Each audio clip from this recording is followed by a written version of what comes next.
안녕하세요. 캔들피그와 김하백의 나불대화 시간입니다. 최근 좀 주제가 무거웠던 것 같아서 오늘은 좀 편하게 들을 만한 이야기를 준비했는데요.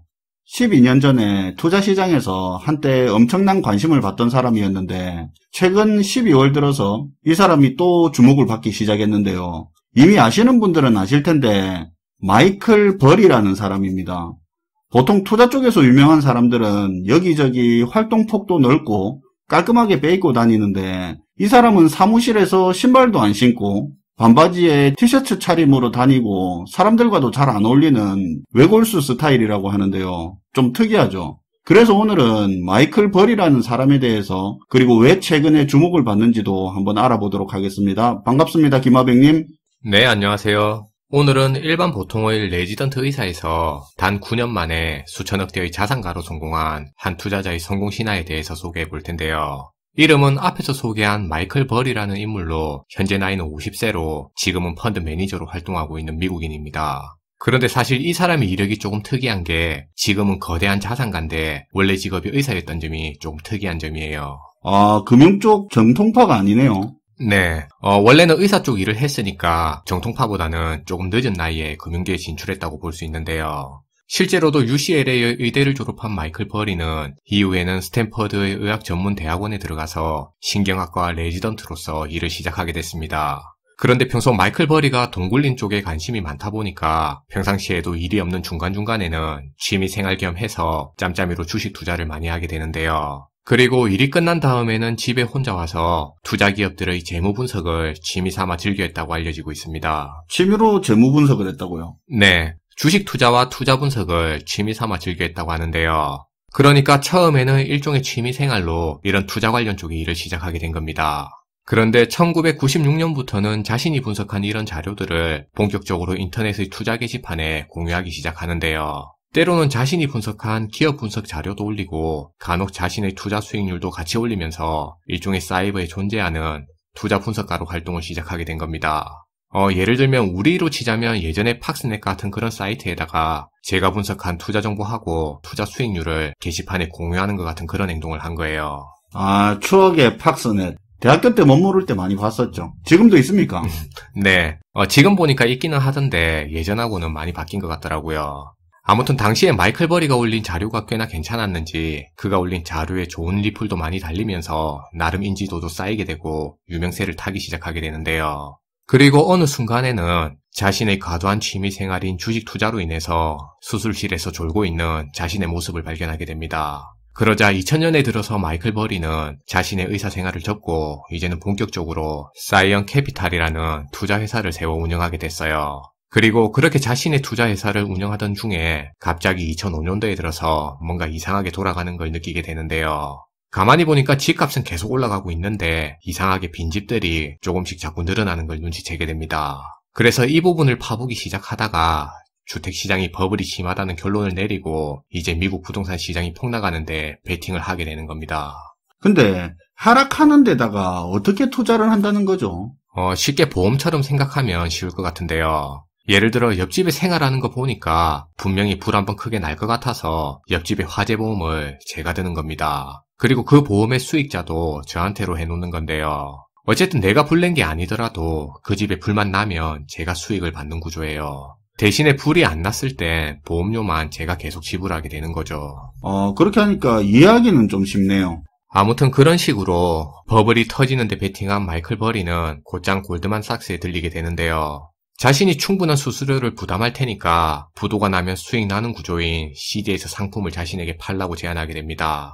당시에 이런 제안을 들은 골드만삭스는 이놈 이거 정신 나갔네, 약간 맛이 갔나 뭐 이런 생각도 하면서 어쨌든 지가 수수료를 낸다고는 하니까 부도 수합 상품을 팔기로 결정하게 되는데요. 당시 분위기가 어쨌든 집값은 계속해서 올라가고 있었고 주택 관련 상품도 계속 잘 팔리는 분위기였으니까 골드만삭스 입장에서야 거절할 이유가 없었던 제안이 됩니다.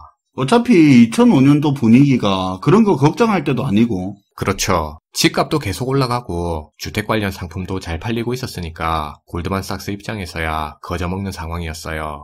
근데 그때가 2005년이면 서브프라임 터진 건 2007년인데 3년 동안 계속 보험금 낸 거잖아요. 네, 맞아요. 사실 그것 때문에 마이클 버리도 굉장히 힘든 시간을 보내게 되는데요. 시간이 갈수록 투자자들은 다 떠나고 수익 내라고 푸시도 심해지니까 점점 고립되면서 외로운 시간을 보내게 됩니다. 게다가 당장 그렇게 터지라는 버블도 안 터지면서 손실금만 계속해서 누적되던 상황이었어요. 그 사람도 참 대단하네요. 서브프라임 터질 때까지 집값 계속 올랐는데 갈수록 상승하는 상황에서 하락에 베팅한 사람이 계속 손실 보면서 3년을 버티는 것도 진짜 참 대단한 것 같네요. 네, 그런 근성이랄지 끈기 하나만큼은 인정해줘야 될 것 같아요. 어쨌든 결국 미국의 부동산 폭락에 베팅한 마이클 버리는 2008년에 리먼 사태가 터지면서 미화로는 8억 달러에 이르는 1조 원에 이르는 막대한 부를 쌓게 되는데요. 그리고 이 일로 유명해져서 마이클 버리는 투자계에서도 본격적으로 이름을 알리게 되고, 그리고 이 모든 과정을 실제로 모티브로 해서 빅쇼트라는 영화까지 제작되게 됐습니다. 그런데 이렇게 성공한 마이클 버리가 이번에는 코로나 사태로 다시 한번 우리나라에서 이름이 거론되게 되는데요. 이유는 지난 3월에 코로나 위기가 한참 절정일 때 그야말로 외국인이고 기관할 거 없이 대부분의 투자자들이 우리 한국 주식을 다 버릴 때, 당시에 그 무서운 공포 속에서도 오히려 마이클 버리는 우리 국내 주식을 매집하고 있었던 게 알려지게 됐습니다. 그때 전문가고 뭐고 할 거 없이 전부 어떻게 할지도 모르고 다 패닉에 빠졌었잖아요. 네. 사실 당시에 투자의 거장이라는 워렌 버핏 같은 경우에도 항공주를 포함해서 일부 종목들을 손절하면서 지난 1분기에만 60조 가량을 날린 것으로 알려졌는데요. 그런데 당시에 마이클 버리는 오히려 우리 국내 주식을 야금야금 담으면서 당장 올해 투자한 수익률로만 50%에 이르는 투자 수익률을 거뒀다고 알려지고 있습니다. 그리고 당장 얼마 전인 12월 초에도 마이클 버리가 다시 한번 부각되는 일이 있었는데요. 미국의 대표적인 투자은행인 골드만삭스에서 테슬라에 대한 투자 의견을 내놨는데 마이클 버리가 이와는 반대되는 주장을 트위터로 날린 겁니다. 당시에 골드만삭스는 테슬라의 목표 주가를 이전의 455달러에서 향후에는 780달러까지 71%나 올려잡을 것을 발표했는데요. 그런데 이걸 본 마이클 버리는 지금의 테슬라 주가 자체도 어이없는 가격이니까 자신은 공매도를 했다고 트위터를 날리게 됩니다. 그리고 테슬라와 글로벌 주요 자동차 업체들의 재무구조를 비교하면서 분석 자료들도 같이 첨부해서 소개했는데요. 그리고 마지막에 남긴 멘트가 압권인데, 혹시나 테슬라의 주주들이 지금 자신의 트위터를 보고 있다면 당장 지금이라도 바로 팔아라는 조언까지 남겨놓았습니다. 대놓고 골드만삭스 네가 틀렸다 이렇게 한 거네요. 네. 사실 이 싸움이 누가 이길지는 잘 모르겠지만 조금 재밌는 싸움은 될 것 같은데요. 과연 마이클 버리가 이전에 미국 주택시장 버블을 예견한 것처럼 이번에도 테슬라의 거품을 맞춰서 큰 돈을 벌게 될 건지, 아니면 지금의 상승 흐름에 잘못 베팅한 투자자로 기억될 건지가 향후의 볼거리로 재밌을 것 같다는 생각입니다. 사람들 싸움 구경하는 거 좋아해서 그런지 기사에서도 많이 나오더라고요. 네. 아무래도 과거에 마이클 버리가 승률이 꽤나 괜찮은 투자자였으니까 누가 이길지 재밌는 싸움이 될 것 같아요.